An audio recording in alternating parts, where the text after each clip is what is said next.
नमस्कार, आप देख रहे हैं अपना बिहार और आपके साथ मैं हूं विवेक। लेकिन सबसे पहले आप सभी से गुजारिश कि आप घर पर रहिए, सुरक्षित रहिए और दूसरों को भी सुरक्षित रखिए। चलिए बड़ी खबर सबसे पहले जानते हैं, कोरोना पर बिहार भर का अपडेट क्या कहता है। तो बिहार में कुल कोरोना संक्रमित मरीजों की जो संख्या है 528 पहुंच चुकी है। यह नया आंकड़ा है। बिहार में आज 11 नए मरीज सामने आए हैं। 11 नए मरीजों में 5 संक्रमित मधुबनी के रहने वाले हैं। इसके अलावा 2 मरीज बेगूसराय के रहने वाले हैं और जो एक संक्रमित मरीज है वो समस्तीपुर का रहने वाला बताया जा रहा है। एक और जो पॉजिटिव मरीज है वो पश्चिम चंपारण का रहने वाला है।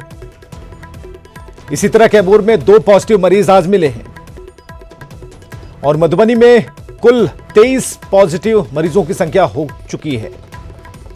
इसी तरह बेगूसराय में कुल 13 मरीज हो चुके हैं और एनएमसीएच में 3 रिपोर्ट नेगेटिव आई है।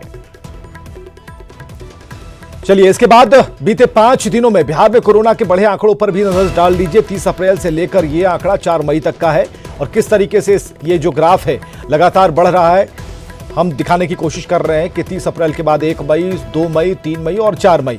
तो आज जो आंकड़ा है वो 11 तक पहुंच चुका है।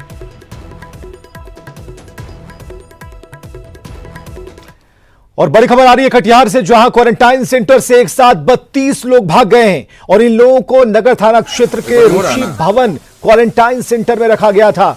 आज सुबह भोजन को लेकर इन लोगों ने हंगामा किया। दोपहर में जब बारिश हो रही थी तभी ये लोग सेंटर का ताला तोड़कर भाग निकले। इन तस्वीरों पर जरा गौर फरमाइए, ये वही लोग हैं जो भागते हुए दिख रहे हैं। इन्हें क्वारंटाइन सेंटर में रखा गया था लेकिन मौका देखते ही ये फरार हो गए, सेंटर का ताला तोड़ा और चंपत हो गए। हालांकि इनकी पहचान की जा रही है। ऋषि भवन में जहां क्वारंटाइन सेंटर बनाया गया था इन्हें रखा गया था, लेकिन देखिए बारिश का फायदा उठाकर ये लोग क्वारंटाइन सेंटर का ताला तोड़कर फरार होते नजर आ रहे हैं। और सुब्रत कुमार हमारे साथ, हमारे सहयोगी। सुब्रत, क्या कुछ इंफॉर्मेशन मिल पाई है जो भागे हुए लोग हैं जिन्हें सेंटर में रखा गया था, क्या इनका पता चल पाया है? देखिए, अभी जिले के जो बड़े अधिकारी है एसडीएम खुद स्पॉट पे पहुंचे हैं और जांच की जा रही है कहां भागे या किस और भागे। लेकिन बड़ी ताज्जुब की बात है, ये सुबह से ही इस केंद्र में कई तरह की चर्चाएं हो रही थी। जो लोग क्वारंटीन सेंटर में थे वो लोग भोजन नहीं मिलने की शिकायत पर लगातार हंगामा बरपा रहे थे और स्थानीय लोग द्वारा इन लोग को भोजन दिया गया था, तब जाके इन लोग को भोजन मुहैया हुआ था। कहीं ना कहीं आक्रोश पहले से ही था और जब जैसे ही बारिश होने लगी और जो प्रशासन जैसे ही अगल बगल। सुब्रत, क्या कुछ पता चल पाया, कितने लोग थे जो भाग निकले हैं? देखिए, अभी जो आंकड़ा है ये तो, लेकिन जो स्थानीय सूत्र बताते हैं 20 से 22 लोग हैं, वो आंकड़ा 30 तक हो सकता है, ये बातें अभी बताई जा रही है। हालांकि अधिकारी अभी चुप्पी साध ली और कुछ भी नहीं बताना चाह रहे क्या संख्या था, लेकिन बताया जा रहा है कल ही 80 के लगभग संख्या में लोग यहाँ रखा गया था, जिसमें 30 लोग लगभग यहाँ इस सेंटर से भाग गए हैं। और ये शहर का रिहायशी इलाका है, आसपास बड़ी आबादी वाले क्षेत्र हैं और शहर का वीआईपी इलाका है, इसीलिए कहीं ना कहीं स्थानीय लोग भी दहशत में हैं कि अगर उसमें कोई पॉजिटिव मरीज हो, कहीं ना कहीं संक्रमण का डर सता रहा है लोगों को। ये लोग जब भागे तब से लेकर अब तक कितने घंटे गुजर चुके हैं और अभी तक क्या कुछ पुलिस ने, प्रशासन की तरफ से क्या कुछ एक्शन लिए गए? देखिए, लगभग 2 घंटे की पहले की तस्वीर है ये भागने वाली। हालांकि जो हंगामा हो रहा था वो सुबह से ही हो रहा था।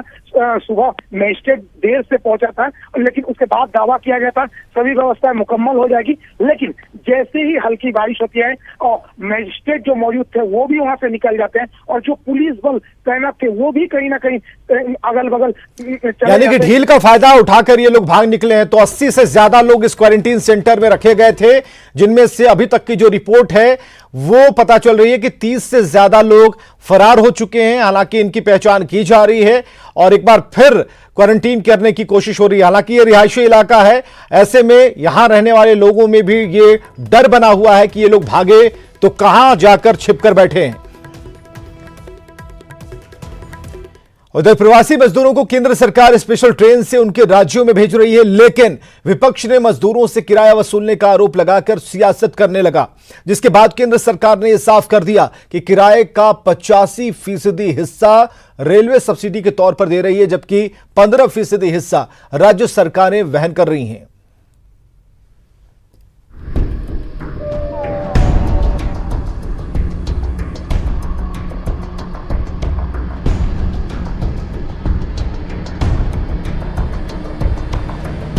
केंद्रीय गृह मंत्रालय का ये पत्र करारा जवाब है उन लोगों को जो प्रवासी मजदूरों के रेल किराए पर सियासत कर रहे थे।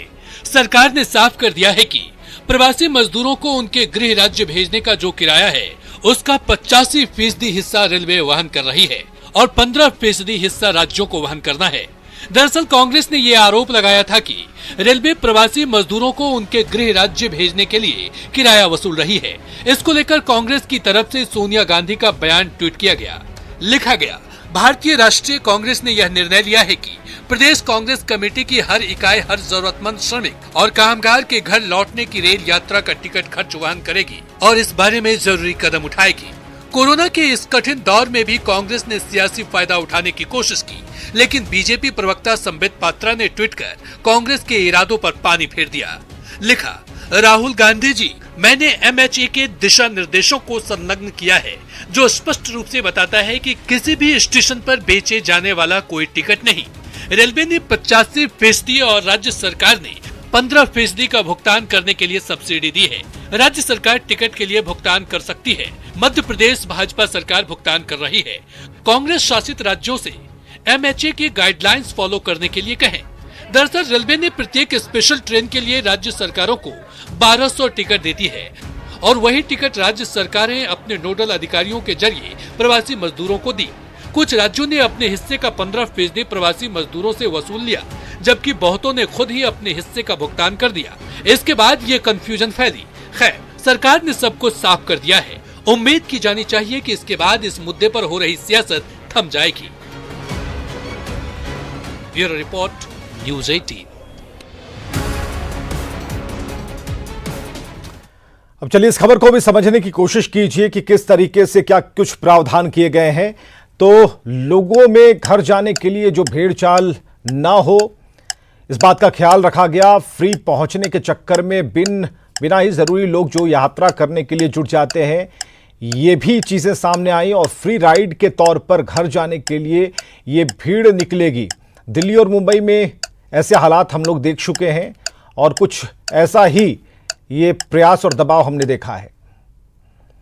चलिए, बिहार वापस लौटने वाले मजदूरों से किराया वसूलने का आरोप लगाकर विपक्ष राज्य सरकार पर निशाना साध रहा था, लेकिन नीतीश कुमार के एक बयान ने विपक्षी सियासत को ये कहते हुए विपक्ष की हवा निकाल दी कि मजदूरों का सिर्फ किराया ही राज्य सरकार को वहन करना है।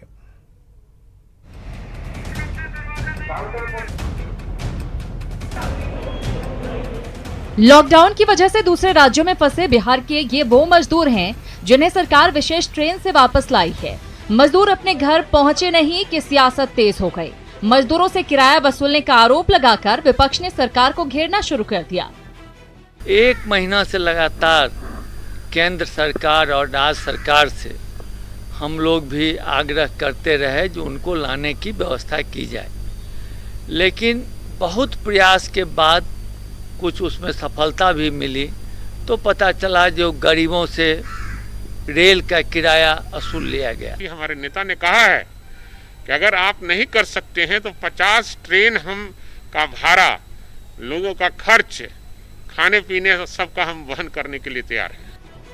विपक्ष की तरफ से तरह तरह की बातें सामने आने लगी। कांग्रेस और आरजेडी सरीखी पार्टियों में खुद को मजदूरों का हितैषी साबित करने की होड़ लग गई। विपक्ष प्रवासी मजदूरों के किराए पर कुछ और सियासी रोटी सेक पाता, उसके पहले ही नीतीश कुमार ने साफ कर दिया कि किराए का 85% तो रेलवे दे रहा है। बाकी किराए के साथ साथ आने में जो भी खर्चा हुआ वो सब राज्य सरकार देगी। यही नहीं, वापस आने वाले सभी प्रवासी मजदूरों को राज्य सरकार 500-500 रुपए अलग से देगी। लोगों के स्नान के लिए, शौचालय के लिए सबका प्रबंध किया गया। तो भोजन और पीने का पानी नहीं, हर प्रकार की सुविधा वहाँ पर उपलब्ध कराई गई है। वहाँ रहेंगे और जब वो निकलेंगे 21 दिन के बाद तो आने में उनको जितना भी खर्च हुआ बाहर से और उसके अलावे 500 रुपया और राज्य सरकार उनको देगी और मिनिमम 1000 रुपया हर व्यक्ति को जो बाहर से आएंगे उनको दिया जाएगा। मजदूरों के किराए के मुद्दे पर पिछले 24 घंटे से बैकफुट पर दिख रहा सत्ता पक्ष नीतीश कुमार के बयान के बाद हमलावर हो गया। जब जब ये मुसीबत बिहार में संकट आता है, विपक्ष के नेता पलायन कर जाते हैं। अभी बिहार में है वो, कोई पता नहीं है कहाँ है, क्या राजनीति करेंगे ये लोग? क्या जनता के हित की बात करेंगे? क्या मजदूरों के हित की बात करेंगे? केवल ट्वीट और बयान देने से सहयोग नहीं होता है। अप्रवासी मजदूरों के बहाने विपक्ष चाहे जितना सियासी फायदा उठाने की कोशिश करे, लेकिन ये वो भी जानते हैं कि दूसरे राज्यों से आने वालों से संक्रमण का खतरा बढ़ सकता है। न्यूज़ 18 के लिए पटना से आनंद अमृतराज और रवि एस नारायण की रिपोर्ट। तो अब सीएम नीतीश कुमार ने स्थिति को स्पष्ट कर दिया है कि मजदूरों का खर्चे का जो भुगतान है वो राज्य सरकार वहन करेगी, लेकिन क्वारंटाइन सेंटर से लौटने के बाद। तो खबर को समझिए जरा कि विपक्षी दलों को सीएम ने क्या संदेश दिया है। तो संदेश ये है कि सियासत ना हो, इसलिए स्थिति उन्होंने साफ कर दी। कोरोना से लड़ाई में विपक्ष सियासत ना करे, मजदूरों के साथ है बिहार की सरकार और मजदूरों को नियम पालन करना जरूरी है। इधर केरल के एर्नाकुलम से मजदूरों को लेकर श्रमिक स्पेशल ट्रेन दानापुर पहुंची और दानापुर पहुंचने के बाद मजदूरों की स्क्रीनिंग की गई। इसके बाद मजदूरों को बस पर बिठाकर उनके गृह जिले भेजा गया। मजदूरों का कहना है कि वो अपने पैसे से टिकट कटाकर यहां पहुंचे। दानापुर स्टेशन पर सैनिटाइज कर पहले से 100 बसों की व्यवस्था की गई ताकि मजदूरों को उनके जिलों में भेजा जा सके।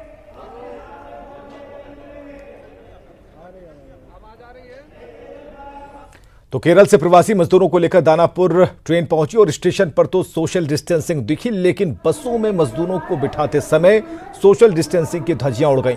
मौके का जायजा लिया सहयोगी संजय कुमार ने।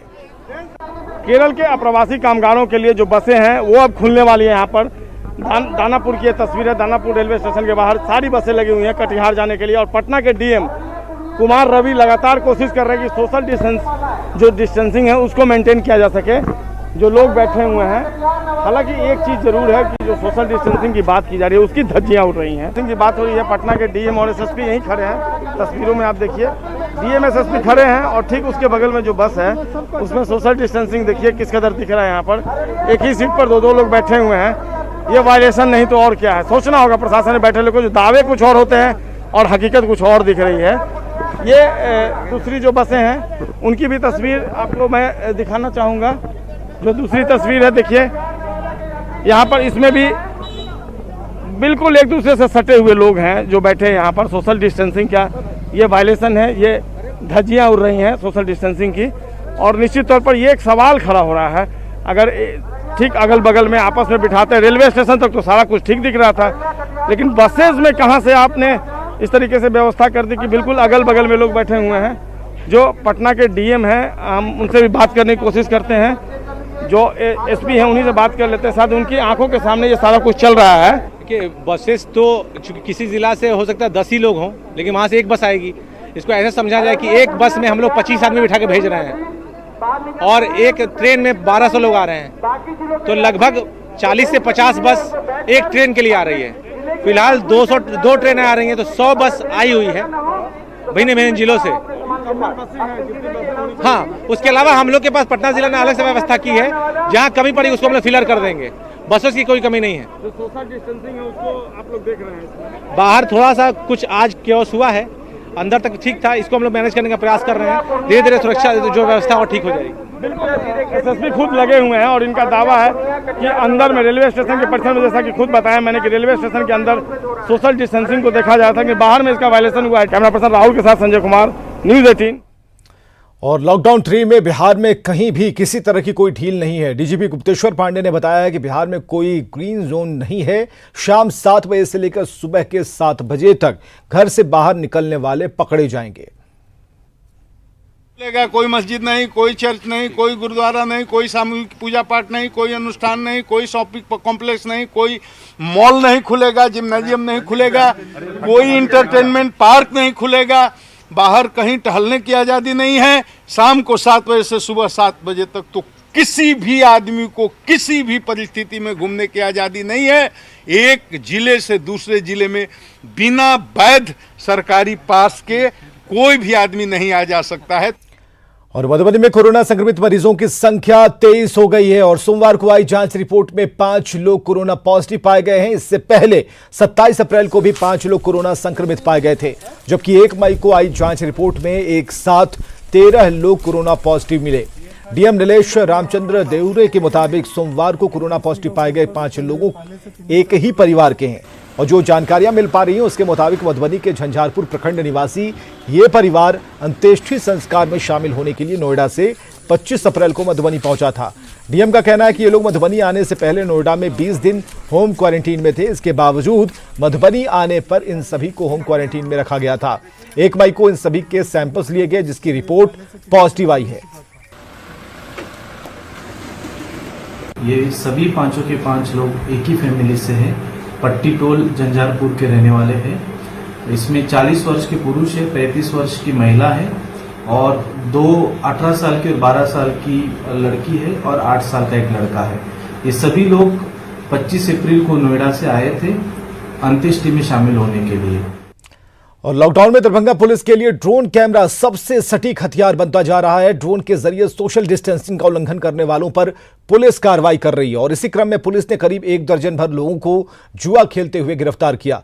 जिले में अब तक लॉकडाउन तोड़ने वाले 125 प्राथमिकी दर्ज की गई है 125 लोगों पर और 350 लोग चिन्हित किए गए हैं जिनमें कई लोगों को गिरफ्तार कर जेल भेजा गया है।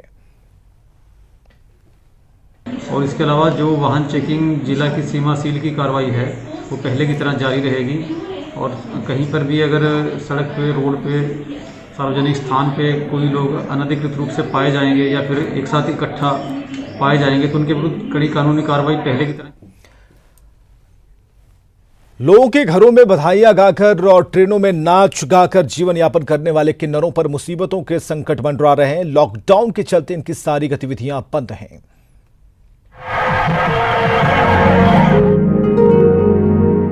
किन्नरों के जीवन को लॉकडाउन ने बदरंग कर दिया है। कोरोना वायरस के संक्रमण से बचने के लिए लॉकडाउन लागू है। लोगों को घरों में रहने की सलाह दी गई है। ऐसे में इन किन्नरों के 2 वक्त के भोजन पर भी आफत है।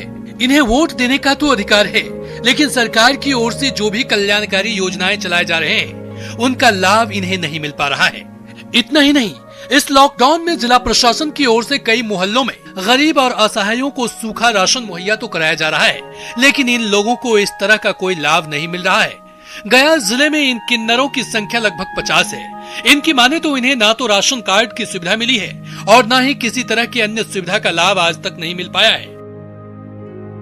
हम लोग एक टाइम खाते हैं, एक टाइम सोचते हैं कि क्या खाएं। हम कहना चाहते हैं सरकार से कि हम लोग को भी उतना ही समाज में इज्जत देना चाहिए जितना कि बाकी सब लोग को दिया जाता है। गया शहर के वार्ड नंबर 3 की वार्ड पार्षद के घर ये लोग रहते हैं।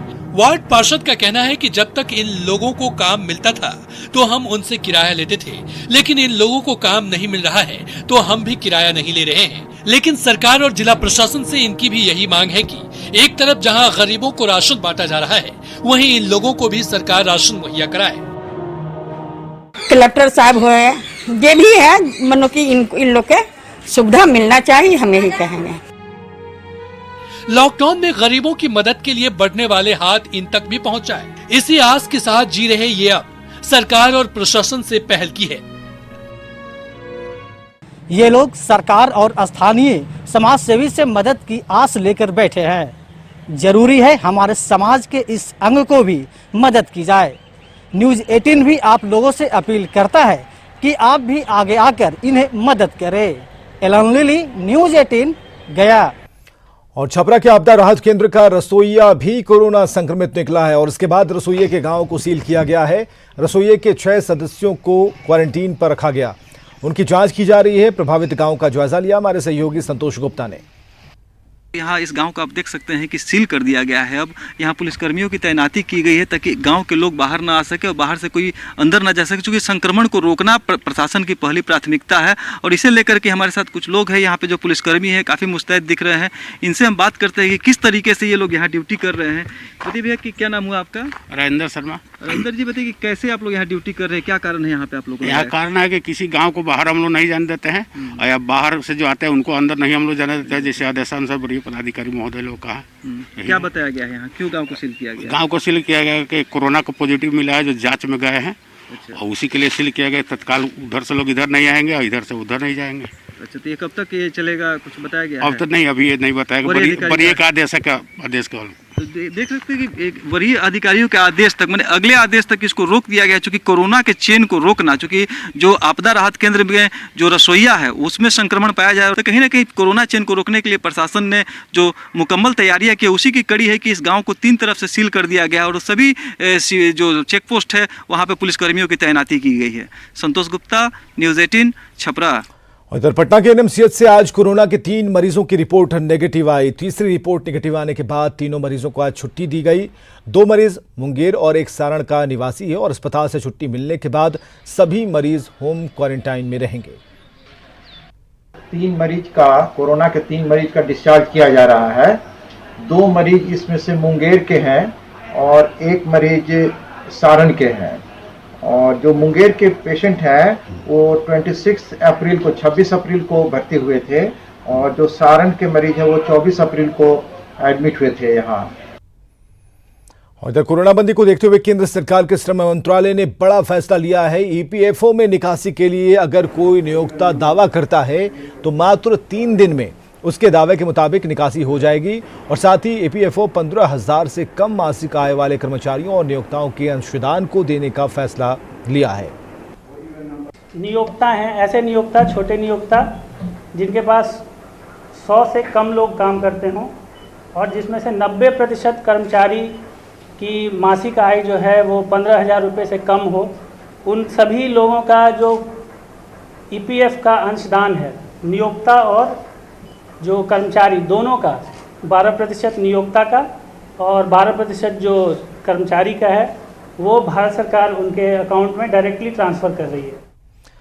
और बड़ी खबर है, बिहार में शिक्षकों की हड़ताल खत्म हो गई है। शिक्षा विभाग के साथ वार्ता के बाद प्राथमिक और माध्यमिक शिक्षकों ने हड़ताल खत्म करने का फैसला लिया और बड़ी बात यह है कि शिक्षकों को हड़ताल की अवधि का वेतन भी देने का फैसला किया गया है। इसके साथ शिक्षकों के खिलाफ एफआईआर वापस लेने, निलंबन को भी खत्म करने का फैसला हुआ है। शिक्षकों की अन्य मांगों पर बाद में विचार किया जाएगा। बिहार माध्यमिक शिक्षक संघ के 3 सूत्री मांगों के संदर्भ में आज मुख्यमंत्री के हस्तक्षेप के बाद अपर मुख्य सचिव के साथ वार्ता हुई। सौहार्दपूर्ण वार्ता के साथ हम लोगों ने अपने हड़ताल को अगले आदेश तक के लिए स्थगित करने का निर्णय किया है। 3 बिंदुओं पर सहमति बनी। पहला ये कि बिहार माध्यमिक शिक्षक संघ की मांगों पर सामान्य स्थिति बनने के बाद वार्ता की जाएगी और दूसरा ये कि शिक्षकों के ऊपर जो अनुशासनिक कार्रवाई की गई है, जैसे निलंबन, प्राथमिक जांच, उसे सरकार वापस ले लेगी। और जो तीसरा बिंदु ये है कि हड़ताल अवधि में जो पढ़ाई की क्षति हुई है उसे छुट्टियों में समन्वित करते हुए उनके वेतन का भुगतान किया जाएगा। खबरें लगातार जारी हैं और आगे देखिए जोहार झारखंड।